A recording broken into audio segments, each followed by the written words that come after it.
Bismillahirrahmanirrahim. Assalamualaikum warahmatullahi wabarakatuh. Nama nama diberi Muhammad Muizzuddin bin Hairul Nizam, pelajar Bahasa Melayu PPISMP ambilan 2023-2028, IPG Kampus Bahasa Antarabangsa.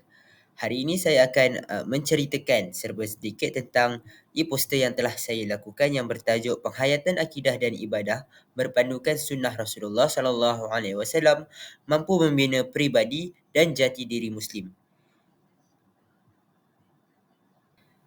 Jadi sebelum kita bermula, mari lagi sekali kita mengetahui tajuk kita iaitu Penghayatan Akidah dan Ibadah berpandukan sunnah Rasulullah sallallahu alaihi wasallam mampu membina pribadi dan jati diri Muslim yang disediakan oleh saya sendiri untuk tugasan 2 GPIM 1012 Pendidikan Islam.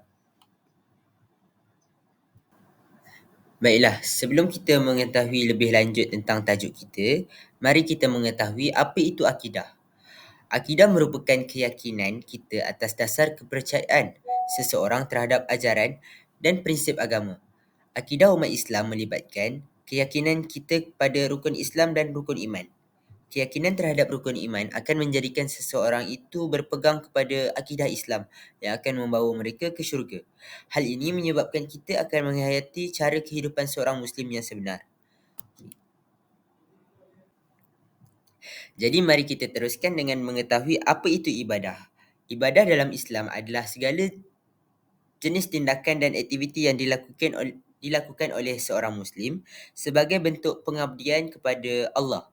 Ibadah mencakupi segala aspek kehidupan seharian dan diwujudkan dalam pelbagai bentuk termasuk ritual keagamaan dan tindakan moral. Selain itu, dengan melakukan ibadah, kita mampu menunjukkan satu bentuk kesyukuran dan penghormatan kepada Allah.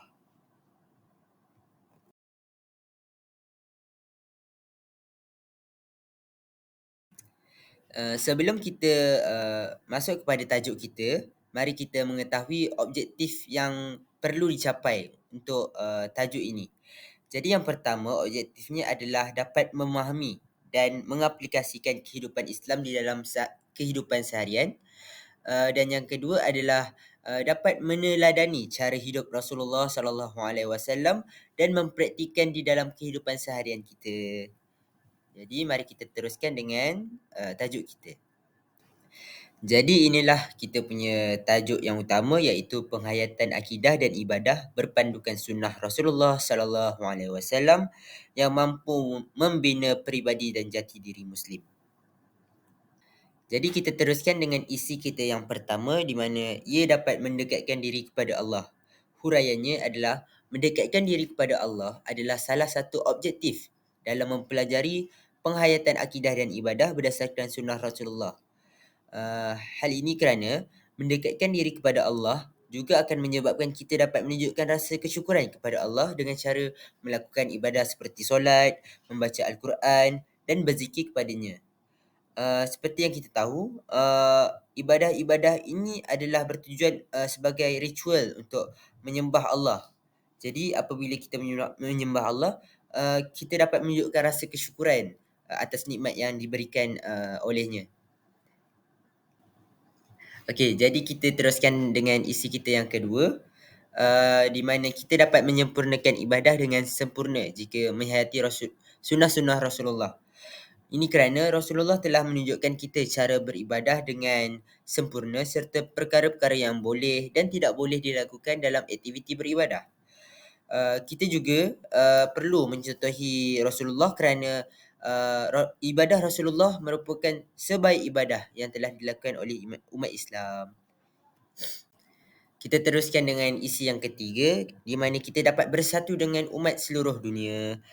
Kita dapat bersatu dengan umat seluruh dunia kerana kita melakukan ibadah dan berpegang dengan akidah yang sama dengan umat Islam di serata dunia. Hal ini kerana seseorang yang memahami sunnah Rasulullah akan mengikuti panduan dan tututan yang diberikan oleh baginda dalam ibadah. Seperti yang kita tahu, seluruh dunia di mana umat Islam telah melakukan ibadah yang sama, di mana mereka juga solat 5 waktu, mereka juga mengerjakan haji di tempat yang sama. Jadi itu adalah salah satu cara untuk kita bersatu dengan umat Islam seluruh dunia. Jadi isi yang terakhir adalah kita dapat membina karakter diri yang baik. Hal ini kerana dalam konteks ini kita dapat membina karakter diri yang baik dengan cara meniru segala perbuatan-perbuatan yang dilakukan oleh Rasulullah, iaitu sunnah baginda.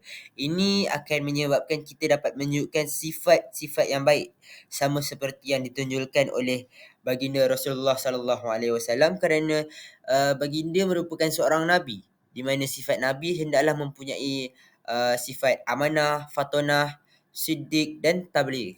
Jadi apabila kita mengikuti sifat-sifat yang ada pada Rasulullah, ini akan menjadikan kita insan yang dipandang tinggilah kepada masyarakat. Jadi itu saja isi yang saya akan huraikan pada video ini. Jadi rumusan yang kita dapat pada pelajaran ini adalah pemahaman dan mempraktikkan akidah serta ibadah mengikut sunnah Rasulullah akan memberikan impak positif dalam kehidupan Muslim, termasuk memperkuatkan iman, kita dapat mendekatkan diri kepada Allah, kita dapat meningkatkan kualiti ibadah serta dapat membentuk karakter diri yang baik. Oleh itu, kita perlu berubah menjadi Muslim yang baik dengan mengikut ajaran agama dan dikukuhkan lagi dengan ikutan sunnah Rasulullah sallallahu alaihi wasallam. Sekian itu saja daripada saya. Sekian, terima kasih.